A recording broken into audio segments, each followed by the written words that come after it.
समाज सामाजिक विज्ञान पाठ 5 पार्ट 2 पार्ट 2 में पार्ट 1 के आगे बात करेंगे।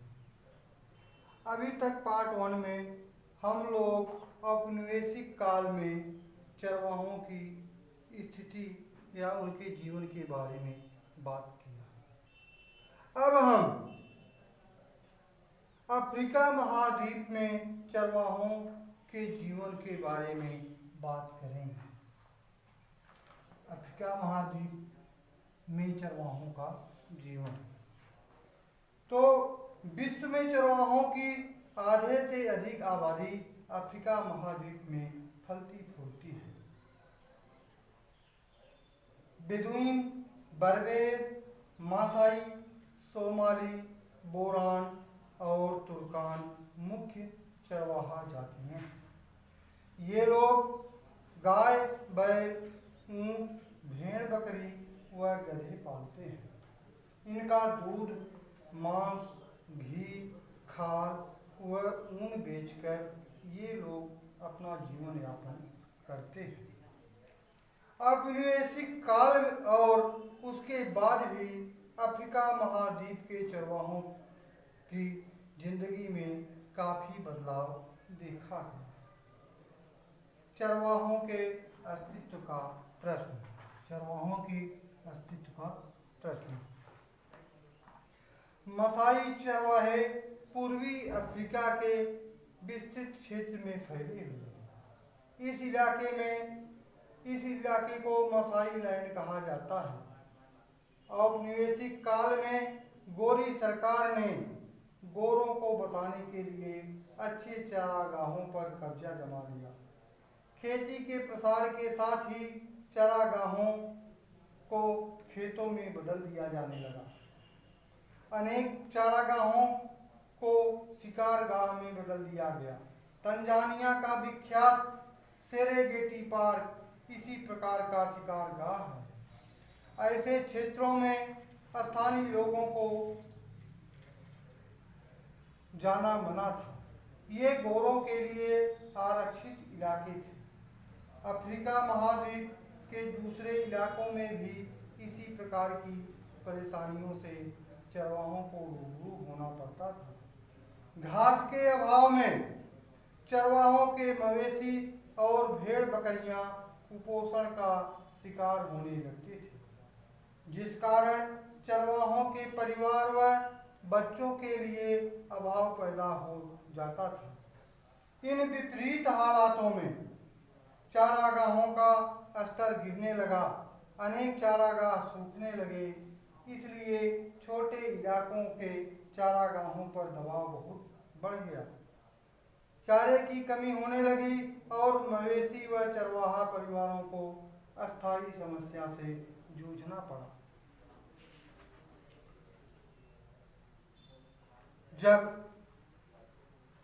वहाँ के मैदानों को, चारागाहों को शिकारगाह के लिए, खेती के लिए या अंग्रेज़ों के निवास स्थानों के लिए यूज किया जाने लगा, तो इससे क्या हुआ? चारागाहों की संख्या कम हो गई और मवेशियों के लिए चारे की व्यवस्था करना या चरवाहों के परिवार के लिए भरण पोषण के लिए परेशानियां बढ़ने लगी। इस तरह से चरवाहों और उनके मवेशियों का जीवन ही संकटग्रस्त हो गया। सरहदों पर आवागमन की रोक। नेक्स्ट पॉइंट आपका है सरहदों पर आवागमन की रोक। आवागमन, आना जाना। तो जो सरहद थे, जैसे आज भी है, तो सरहदों पर चरवाहों के आने जाने पर और उनके मवेशियों के आने जाने पर रोक लगा दी गई। 19वीं सदी के प्रारंभिक काल तक आवाजाही पर किसी प्रकार की बंदिश नहीं थी। चरवाहे अपने मवेशियों के साथ जानवरों को चराते हुए दूर दूर तक चले जाते थे। लेकिन 19वीं सदी के अंतिम दौर में सरकारों ने सीमाएं सील कर दी और निर्बाध आवागमन बाधित हो गया। चरागाहों के क्षेत्रों को परिसीमित कर दिया गया। कई क्षेत्रों में परमिट प्रणाली लागू की गई। चरवाहों के कष्टों को बढ़ा दिया गया। चरवाहे गोरों के इलाके में दाखिल नहीं हो सकते थे। यूरोप के गोरे इन जातियों के लोगों को जंगली और बर्बर मानते थे। सरहदों की बाधाओं के कारण चरवाहों की जिंदगी दुश्वार हो गई। उनकी गतिविधियों पर तरह तरह की बंदिशें लगने लगी और उनका जीवन दुष्कर हो गया। अब चरागाहों का सूखना। बारिश न होने के कारण चरागाहों की घास सूख जाती थी, लेकिन घुमंतु स्वभाव होने के कारण ऐसी विषम स्थिति में चरवाहे घास वाले चरागाहों की ओर रेवड़ के साथ बढ़ जाते थे। इस प्रकार सूखे की सामना करते हुए ये लोग भूखमरी से स्वयं और अपने जानवरों को बचा पाने में सफल हो जाते थे। लेकिन यूरोप का उपनिवेश बनने के बाद अफ्रीका के मासाइयों का सीमांकन होने के कारण निश्चित क्षेत्र में कैद हो जाना पड़ा। अब ये नए चरागाहों की खोज में दूसरे इलाकों में नहीं जा सकते थे। ऐसी परिस्थिति में बेहतरीन चरागाहों को पाना दिन में स्वप्न देखने के सरीखा हो गया। औपनिवेशिक काल में मासाइयों का अर्धशुष्क पट्टी में रहने के लिए मजबूर कर दिया गया। यही कारण था कि अकाल व सूखे के दौरान मासाइयों के काफी मवेशी भूख व बीमारियों के कारण मर जाते थे।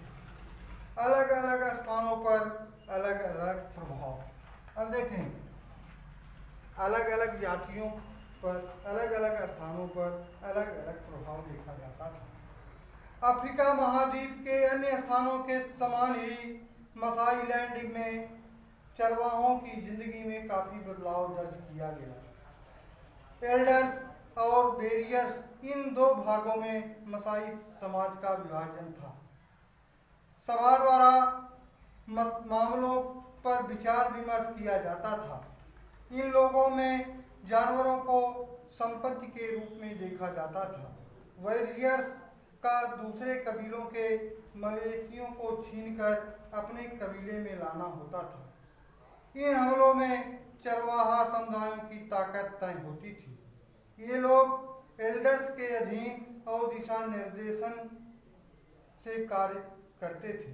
अंग्रेज सरकार ने मसाई उपसमूहों के मुखिया तय करने का कार्य स्वयं अपने ऊपर ले लिया।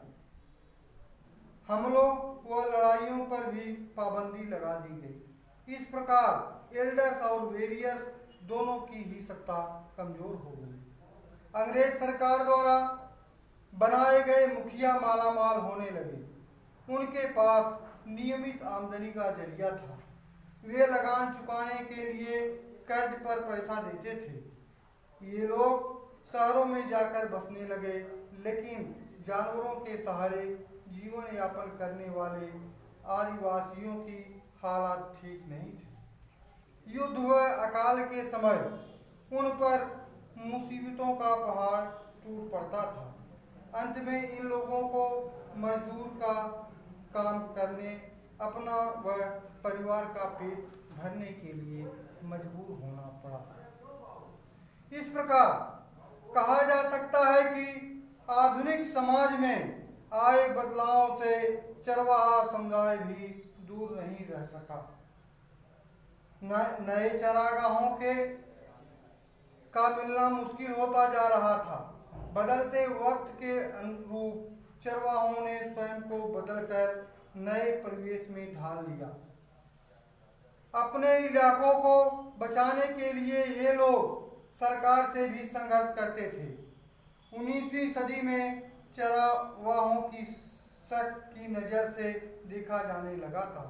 लेकिन अब पर्यावरणविद और अर्थशास्त्रियों ने उनके महत्व को रेखांकित किया है। यह जीवन पद्धति पहाड़ी इलाकों और सूखे से ग्रसित क्षेत्रों में जीवन यापन के लिए सर्वोपरि पद्धति है। इस रूप में चरवाहे भी हमारे समाज के अभिन्न अंग हैं और उनको सम्मानित रूप से देखना और उनके उत्थान व सुखद भविष्य के लिए योजनाएं बनाना सरकार व हम आम नागरिकों का परम दायित्व है और उसे हमें निभाना भी चाहिए, उसमें सहयोग करना चाहिए। इसी के साथ आपका चैप्टर 5 समाप्त होता है। अगले दिन एक नए वीडियो के साथ, नए अध्याय के साथ फिर मुलाकात होगी।